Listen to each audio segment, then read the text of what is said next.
Figures of speech के पिछले class में हम लोगों ने सिमिली, मेटाफर और पर्सोनिफिकेशन को देखा। आज हम लोग देखेंगे एलिट्रेशन। एलिट्रेशन का हिंदी होता है अनुप्रास अलंकार। इस अलंकार में जो फर्स्ट साउंड होता है वो बार बार रिपीट करवाया जाता है। अब जैसे आप लोग एक ट्रांसलेशन में बनाते होंगे कि छज्जू के छज्जे पर 6 दिन से 6 छुछुंदर छुछुआ रहे थे। इसमें 6 का बार बार रिपीटेशन। तो यहाँ पर अनुप्रास या एलिट्रेशन का प्रयोग हुआ है। In this figure of speech, the first consonant sound is repeated again and again. इसमें जो फर्स्ट कॉन्सोनेंट साउंड होता है वो बार बार रिपीट किया जाता है। It is the repetition of a series of words having same sound.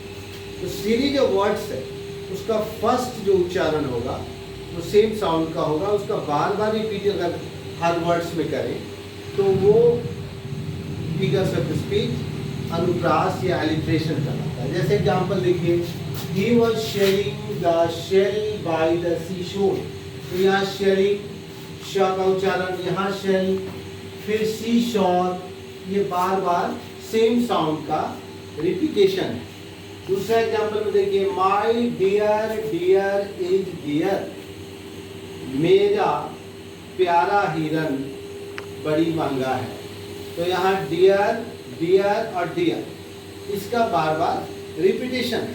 तो यदि एक ही सेंटेंस में सेम साउंड को बार बार रिपीट किया जाए, चाहे वो पोएट्री हो चाहे तो वह फिगर्स ऑफ स्पीच एलिट्रेशन कहलाता है।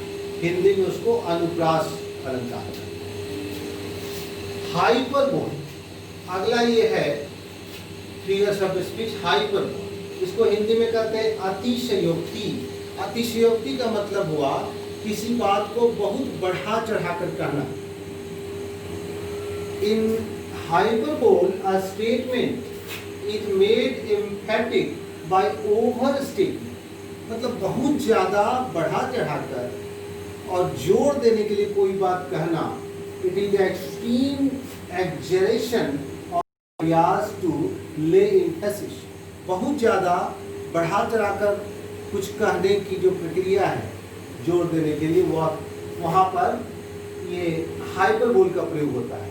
जैसे देखिए, I have not met him for ages. अब किसी से हम लोग बहुत दिन तक नहीं मिले हैं तो उसको यदि हम लोग कहें कि युगों से उनसे हम लोगों ने नहीं मिला है, तो ये यहाँ पर हाइपरबोल है, क्योंकि युग बहुत बड़ा पीरियड है और उतना दिन से नहीं मिले हैं। तो इसका मतलब I have not met him for a long time, लंबे समय से नहीं मिले हैं। उसको ज़्यादा जोड़ कर लेते हम लोग यहाँ एजेज का प्रयोग करके हाइपरबोल का प्रयोग करते हैं। इसी तरह इसमें देखिए, why man if the river were dry I am able to fill it with tears. अब यहाँ पर पोएट ये कहता है कि मेरा दुख इतना ज़्यादा है कि यदि नदी सूखी हुई हो तो मैं अपने आंसुओं से उसको भर दूं। अब आंसू से एक नदी को भरना, ये बड़ा बढ़ा चढ़ाकर बोला गया है जोर देने के लिए कि इतना मैं दुखी हूँ। तो यहाँ पर भी है हाइपरबोल। अगला देखिए, here is the smell of blood still all the perfumes of Arabia will not Sutton this little hand.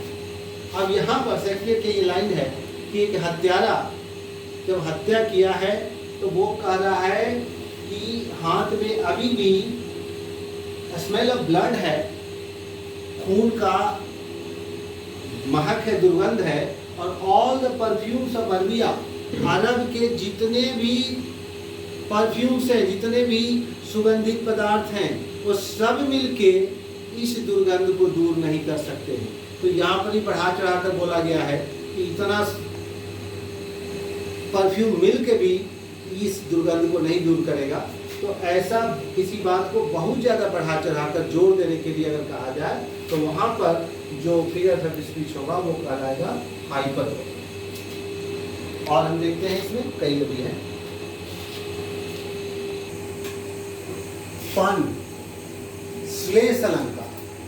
A pun consists in the use of a word in that it is capable of more than one application, the object being produce a ludicrous effect.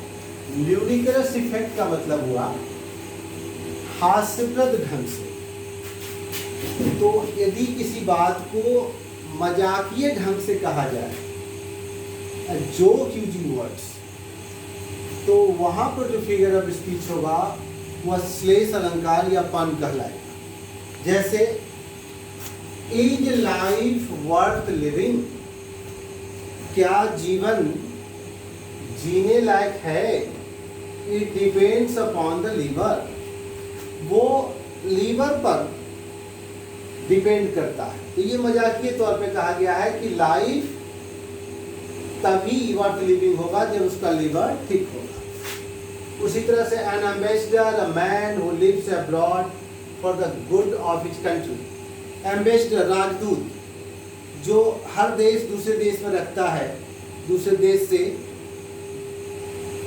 राजकीय संबंध स्थापित करने के। तो यहाँ उसको मजाकी तौर पे कहा गया कि an ambassador, a man who lives abroad for the good of his country, कि एम्बेसडर वह आदमी होता है जो विदेश में रहकर अपने देश की अच्छाई करता है।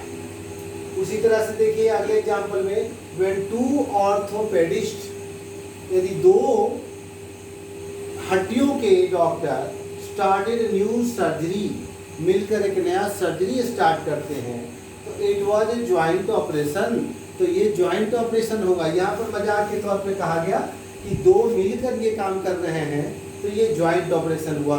जैसे दो आदमी मिलकर अकाउंट खोलाता है तो वो ज्वाइंट अकाउंट कहलाता है। तो मजाकी ढंग से किसी बात को प्रभावकारी तरह से बनाना, ये है पन। लिटोट्स, लिटोट्स का मतलब कटाक्ष अलंकार, कटाक्ष करना किसी का। In litotes an affirmative is conveyed by negation of the opposite. Litotes में एक सही बात को भी उसके निगेटिव तरह से बोलकर बताया जाता है। जैसे हाइपरबोल, हाइपरबोल में हम लोगों ने देखा कि किसी बात को बढ़ा चढ़ा के कहा जाता है। ठीक इसी का उल्टा, it is the opposite of hyperbole. ठीक किसी को अच्छी बात को निगेटिव सेंस में कहना, ये कहलाता है लिटोट्स। जैसे the man is no fool, मतलब आदमी मूर्ख नहीं है, मतलब वो चतुर है।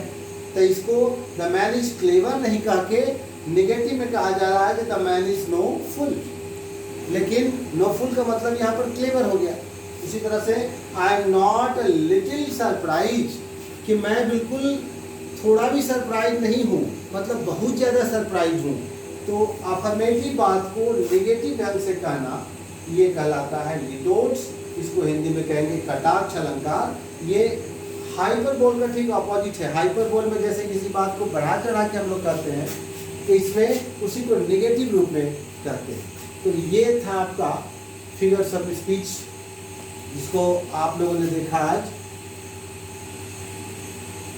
पन, लिटोट्स, इसके अलावे और पिछले क्लास में भी हम लोगों ने देखा। ये सारे फिगर्स ऑफ स्पीच के डेफिनेशन को अच्छी तरह से याद करें, उसके एग्जाम्पल को समझें। ये आपको प्रश्न में बार बार आएंगे, या आपके बोर्ड एग्जामिनेशन में भी और कॉम्पिटिटिव एग्जाम में।